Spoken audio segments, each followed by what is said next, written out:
Imagine feeling your energy shift right now without long meditations, endless mantras, or forcing yourself into positivity. That's possible because a master of vibration and consciousness left behind a key that very few have understood, and it's about to be revealed here. This method was hidden for centuries, not by chance, but because of what it does differently. It doesn't just elevate your state, it stabilizes it. It anchors your vibration at a level where external circumstances no longer throw you off balance. And as you listen, you may begin to sense it already. Your field responds because this isn't theory or motivation. It's what the master described as vibrational permanencia state that activates when you align with a simple, long-forgotten truth. But understanding it intellectually isn't enough. You need to feel how it works, and that begins now. In the next few moments, you'll see why so many people fluctuate, even after years on a spiritual path. You'll recognize the subtle mistake that quietly destabilizes the energy of those trying to stay high vibration. And once this first hidden principle becomes clear, your relationship with energy will never be the same. This isn't just another technique, it's the foundation beneath all of them. So take a slow, conscious breath. What starts here isn't just information, it's a shift in your field and in how reality responds to you. As physicist Hans-Peter Dürr once said, matter is not made of matter. Ultimately, everything that exists is vibration. You grew up hearing that you needed to feel good all the time. That high vibration meant smiling, being grateful, repeating nice phrases, and avoiding any negative thoughts. They told you that if you were sad, something was wrong with your energy, that if you felt fear, you were attracting bad things, that if you weren't always in a positive frequency, then you weren't spiritual enough. But all of that was the first lie. A lie that was repeated so many times it became a rule. A lie sold as absolute truth by gurus, coaches, and even belief systems that disconnected from the essence of spirituality. And this distortion created something silent but devastating: spiritual guilt. People began punishing themselves for feeling what is natural. They started faking peace, forcing lightness, manufacturing optimism while inside they were sinking in conflict. The result is a superficial, unstable, fragile vibrational field like a soap bubble, pretty on the outside but ready to burst. The person meditates, makes affirmations, shares inspirational quotes, tries hard to appear elevated, but all it takes is a small frustration, a wrong word, any little setback, and everything falls apart. What seemed like high vibration was just a polished emotional layer trying to cover up what's really pulsing underneath, because true vibration doesn't come from denial, it comes from integration. It's not about avoiding the shadow, it's about recognizing that it vibrates too, that it's also part of the field, and that trying to eliminate it is exactly what keeps you from truly sustaining high energy. The lie was to convince you that high vibration means the absence of pain, when in fact what defines vibrational elevation is not the absence of pain, but your ability to move through it with awareness without losing yourself. Vibration doesn't drop because you feel sadness. It drops when you identify with that sadness so much that you forget who you are, when you reduce yourself to the emotion and abandon your presence. What no one told you is that emotions are temporary, but vibration is a base frequency. A person with high vibration can still feel anger, cry, go through hard times, but they don't break. They don't disconnect from themselves. They don't abandon their essence, because there is a deep vibrational root holding everything behind the emotional surface. And that's exactly where the second most harmful part of this lie comes in: forced positivity. The kind that tells you to smile when everything in you wants to scream. The kind that demands gratitude when your soul is begging for truth. The kind that turns spirituality into performance, into appearance, into disguise. Through this, the Master's teachings weren't about pretending everything was fine. They were about activating a real vibrational force, one that stays alive even when everything around you falls apart. He didn't talk about avoiding chaos. He talked about moving through it with presence. This distorted view of vibration created a fragile spirituality, a generation of seekers who feel like they're doing it wrong because they can't vibe high all the time, who blame themselves for not being enlightened, who believe they're failing because their outer reality hasn't changed yet. But the mistake isn't theirs. The mistake is in the lie that was sold as the path. True high frequency is silent. It doesn't shout. It doesn't need to prove anything. It doesn't show itself in constant smiles or ready-made quotes. It shows up in small conscious choices, in presence amidst discomfort, in the ability to stay whole even in the face of doubt. What the Master left behind wasn't a manual for positivity. It was a vibrational key that can be accessed even in the depths of pain, a technique that doesn't depend on appearances, nor on temporary emotional states, but on a deep recognition of your own energy sustained not by denial, but by inner coherence. And when you understand this, something inside starts to unravel. the pressure to seem evolved, the need to pretend, the weight of spiritual self-demand. And in that silent relief, a new vibration begins to emerge, the hidden law that shapes reality and has always been active. A frequency that doesn't need to prove itself, that simply is. And when it stabilizes, even in small sparks, something starts to happen around you. Situations change, people draw near, the air feels lighter, life responds differently. But this is no accident. There's a law at work in this process. A law as old as time, yet barely recognized, and even without being named, it has never stopped working. It's alive now in this very moment, organizing everything around you, because everything vibrates. And this vibration isn't some hidden detail of reality. It's the invisible mechanism behind all that exists. Modern science, even unintentionally, confirmed what the ancients already knew, that there is no solid matter, that what we call reality is in fact a network of particles in constant motion, that every atom vibrates, that every thought is an electromagnetic pulse, that the reality you touch is a stable illusion sustained by frequency. But the ancients went beyond science. They didn't just observe this with technical eyes. They used this understanding as a tool for creation. In ancient Egypt, the principle of vibration was a law of manifestation. Thoth's priests knew that by altering their internal frequency, they changed what manifested outside. The temple was the body, the mind was the altar, and the energy field was the bridge between the visible and the invisible. In ancient India, this wisdom took the form of spanda, a term meaning sacred pulsation. There, the universe wasn't static. It was dance, it was rhythm, it was divine vibration moving through everything. Brahman wasn't a still entity. It was a living consciousness pulsing through everything from a leaf to silence. And the human being, in this view, was a spark of that pulsation. These cultures didn't use this knowledge to theorize. They used it to interfere, to co-create, to heal, to awaken states of consciousness that reorganized the entire structure of reality. Vibration wasn't just a concept. It was a real tool, a code, a portal. And here is the point almost everyone ignores. This vibration that structures everything doesn't depend on what you see, feel, or say. It responds to what you are. The universe doesn't hear your words. It hears your frequency. And that frequency isn't what you try to project. It's what you sustain in silence when no one is watching. The master understood this with precision, and he kept this understanding as a key because he knew that if you manipulate frequency, you reorganize the field. And if you reorganize the field, you reorganize matter. This isn't magic. It's an energetic consequence. Vibration comes before form always. Form is merely the result of the frequency that came before. And when you start to realize this, your relationship with reality changes. You stop trying to control outcomes and start adjusting the source because it no longer makes sense to chase external changes if what generates everything inside keeps vibrating the same.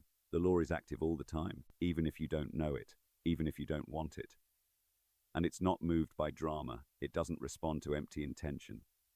It answers to vibrational coherence, and that's where the missing link appears, the piece almost everyone ignored when trying to transform life without changing the field, the invisible connection between the internal state and the reality that takes shape around it. Because when this key is rediscovered, the entire field responds as if it had been waiting for your vibrational command to begin reorganizing. And that command, contrary to what many believe, doesn't come from your voice or from your actions or from what you show the world. It comes from what you vibrate in silence. Even now, as you read these words, something in you is emitting a signal.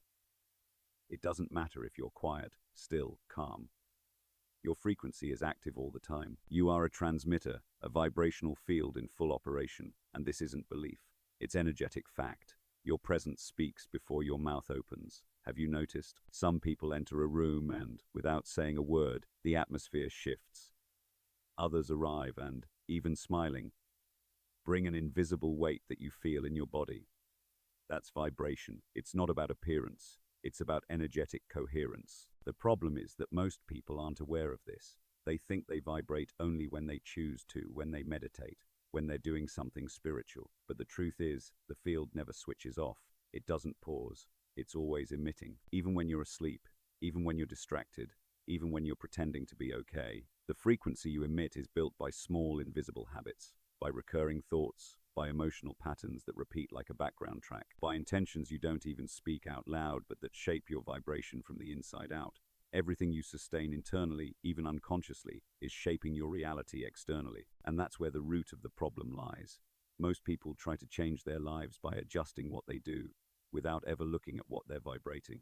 They change jobs, change cities, change relationships, but keep attracting the same kind of experiences because the frequency they emit remains the same. The form changes, but the field doesn't, and the field is sovereign. The master understood this with almost surgical precision. To him, external reality was a direct reflection of constant energetic emission. In other words, what's around you doesn't determine your vibration, it reflects it. The world shows you every day what you're vibrating, not to punish you, but to awaken you. But why is it so hard to keep that field stable? Why does vibration fluctuate so much even when you know all this? Because there is interference. External frequencies trying to scramble your signal. Collective vibrations, unresolved traumas, thoughts planted in you since childhood. All of this acts as noise in your field, and it's that noise that destabilizes your vibration. But there's a breaking point.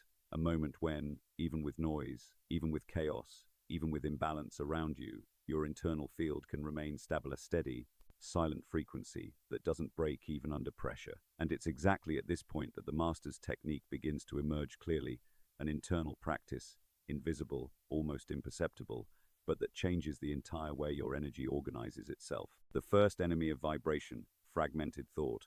And for this reorganization to be possible, it needs to pass through an obstacle that most people don't even notice: the chaos of fragmented thought. You were trained to overthink. From an early age, your mind was conditioned to operate in a state of silent hyperactivity. Racing thoughts, automatic comparisons, internal criticism, endless task lists. And all of this happens while you're living, while brushing your teeth, while walking, while talking, while trying to relax. The mind doesn't stop. And what few people understand is that this invisible noise comes at a cost. Thinking in itself isn't the problem. Thought is a tool, but when you no longer have control over it, when your thoughts become random, repetitive, disordered, your vibration begins to lose coherence, because every thought carries a charge, a color, a subtle sound, a frequency. And when those thoughts are disorganized, they create a chaotic field around you. You've felt this, moments when your head is so full you can't even breathe properly. You try to focus, but part of you is in the past, another in the future, another trying to predict, another trying to control. This fragmented mental state translates into fragmented vibration, and that misaligned field is what prevents your energy from stabilizing in higher frequencies. Thoth understood this deeply. To him, thought was the first point of vibrational entry. If the mind is misaligned, the entire field becomes vulnerable. It's like a cracked foundation trying to hold up a structure. You might build something beautiful on the outside, but inside everything is at risk of collapse. And this is where many people fail. They try to change their vibration while ignoring the thought behind it. They try to raise their energy without realizing that what supports that elevation is the baseline mental pattern. Because if the mind vibrates fear, judgment, comparison, control, it doesn't matter what you do on the outside. The internal field can't hold. But there is a way, and it's not complicated. What Thoth taught wasn't forced control of the mind or an attempt to silence thoughts by force. He spoke of alignment, of conscious focus, of living presence, of choosing what to observe, of stepping out of autopilot and returning to the center of your own awareness. That alignment begins with a simple decision: to observe without getting involved, to notice the thoughts, but not follow all of them, not respond to every mental impulse, not automatically believe everything that passes through your mind. It's when you begin to watch your thoughts like watching clouds pass in the sky without trying to grab them, without trying to stop them, just noticing. And this state of observation, even if it lasts just a few minutes, already begins to shift your vibration because it brings order. It silences the noise. It restores power. The energy field responds immediately when it senses that consciousness is back in charge. You don't need to eliminate all thoughts or turn your mind into a Zen garden. You just need to create space. Just interrupt the pattern long enough for the energy to reorganize. And in that space, the field starts to pulse with clarity again. But something is still missing. There's another layer that must be understood for this vibration to stay alive and constant.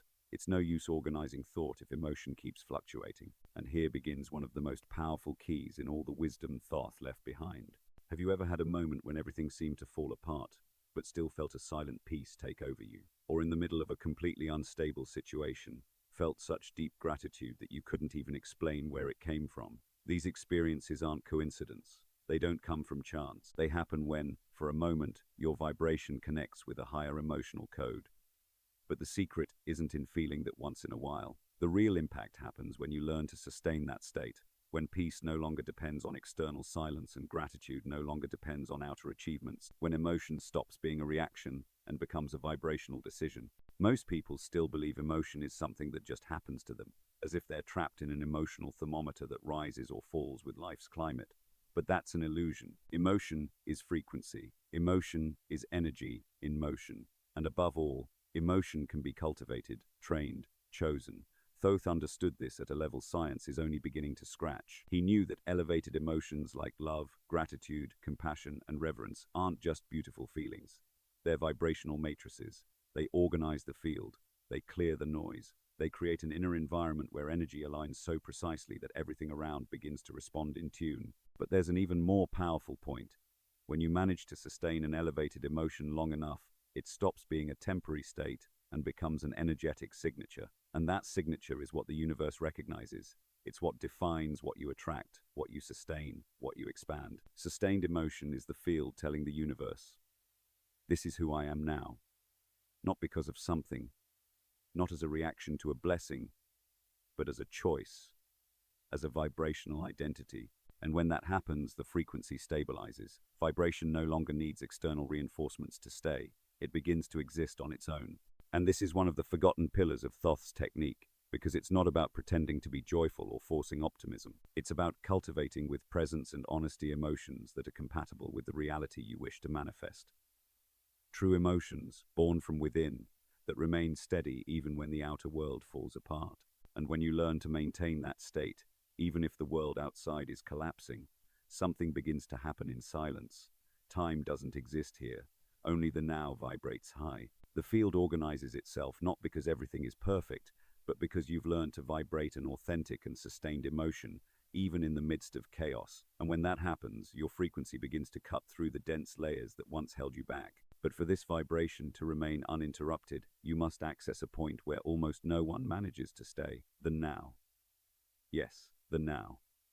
The only place where reality truly happens, but for the conditioned mind, the present is almost forbidden territory. Most people live fragmented, one half stuck in old memories, reliving mistakes, wounds, grudges, and the other half projecting fantasies, expectations, fears of things that haven't even happened yet. It's a constant swing between what's already passed and what hasn't come, and that mental dance drains energy. This fragmentation creates holes in the vibrational field. It causes leaks. It scatters your presence. The vibration that could be anchored and steady gets lost in narratives that no longer exist or may never exist. Thoth used to say that time is a functional illusion. It serves to organize things in the material world, but it doesn't define consciousness. Consciousness vibrates in the eternal now, and only in this moment can you truly access the center of your energetic power. When you are present, whole vibration aligns like a beam of light piercing through every layer of your being. The body responds, the mind quiets, the field pulses, and this state of presence has an effect that many complex rituals can't produce: immediate coherence. It's as if, by fully inhabiting the now, you reorganize everything around you without needing to control anything. Life responds because it finally senses you there, fully there. This state isn't reached through effort. It's a return, a remembrance. And it's precisely within this that Thoth's forgotten technique begins to fully activate, because it doesn't require you to do anything. It requires you to be. But even if you access the now, there's a second factor that can destroy your vibration in seconds: internal incoherence. And it's more common than it seems. You say you want peace, but you get involved in everything that throws you off balance. You claim to believe in the light, but keep reacting with fear, jealousy, anger, and guilt. You post beautiful quotes but carry silent judgments, unresolved feelings, inner disconnects that keep piling up and creating vibrational cracks. And the universe, which hears everything through frequency, isn't fooled by words. It doesn't listen to what you declare with your mouth. It picks up what you emit with the totality of your field. And when there's incoherence, it responds with confusion, with obstacles, with distorted reflections, not as punishment, but as a mirror, so you can see where you're still fragmented. Thoth understood that the technique only reveals itself to those who live in alignment. And this alignment is not perfection. It's true presence. It's coherence between what you think, feel, say, and do. When those four come together, the field creates a kind of magnetism that starts shaping reality from the inside out. And this magnetism doesn't depend on rituals or magic words. It's born from vibrational honesty, from your ability to be whole with yourself. Because when mind, body, emotion, and soul vibrate in the same tone, the field expands with a strength that doesn't break, and the frequency stops fluctuating with the world. When the universe tests your frequency, the silent proof, the world in turn begins to react. Because whenever you access a new state of consciousness, the entire universe reorganizes around that new vibration. And what seems like a test is actually a confirmation. You start vibrating higher, and suddenly old situations come back. That person who used to make you doubt yourself shows up again. An old habit tries to pull you back. Heavy emotions that had been asleep rise up as if awakened by your own light. And in that moment, the old mind screams, "See, nothing has changed." But that's a lie. It has changed. What's different now is that you're shining a light on what used to go unnoticed. What's happening isn't regression. It's the field silently and firmly asking, are you ready to sustain who you've chosen to become? Are you ready to remain anchored in the new frequency, even in the face of the old scenario? Or will you go back to negotiating your vibration just to fit into the old programming? This is where many fall. They think they've failed because they felt bad or because reality hasn't yet reflected the new vibration. But this part of the journey isn't a mistake. It's a process. The new energy needs to stabilize, and for that, it needs to go through the friction of resistance, see not as punishment, but as confirmation. Thoth's forgotten technique doesn't reveal itself when everything is easy. It solidifies precisely when everything around you seems to fall apart, because that's the moment you have the chance to show to yourself and to the field that your vibration is no longer a hostage to circumstances, that your frequency is now identity, not a passing state. If you sustain it, something sacred begins to happen in your reality. The same situations that used to throw you off now lose their grip. What once paralyzed you begins to dissolve, and the world around you little by little starts to align with the new vibration you've claimed as your truth. And after everything comes the most important point of this whole journey. High vibration isn't a gift nor a magical technique. It's an energetic identity. It's not about trying to look more enlightened. It's about becoming who you already were, just without the noise that kept you from your essence. You don't need perfection. You don't need to get it right all the time. High frequency doesn't come from force. It comes from truth, from surrender, from your willingness to stop fighting life and start living in coherence with what truly vibrates inside you. That is Thoth's true legacy. He didn't leave behind a formula to repeat. He left a path, a way of living in which your energetic field becomes an extension of your soul, and every choice you make reflects who you are at the deepest level. When this state is sustained, outer circumstances lose their power over you, because the external world begins to reorganize around what you've already stabilized within. You realize you're no longer reacting to life, you're setting the tone for it.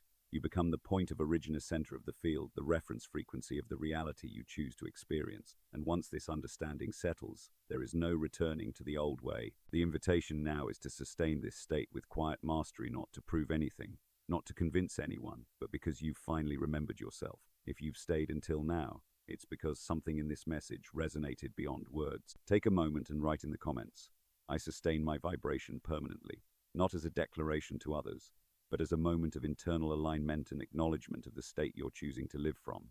If you'd like to support the continuation of this work and help these messages reach others who are ready, there's a contribution link in the first pinned comment.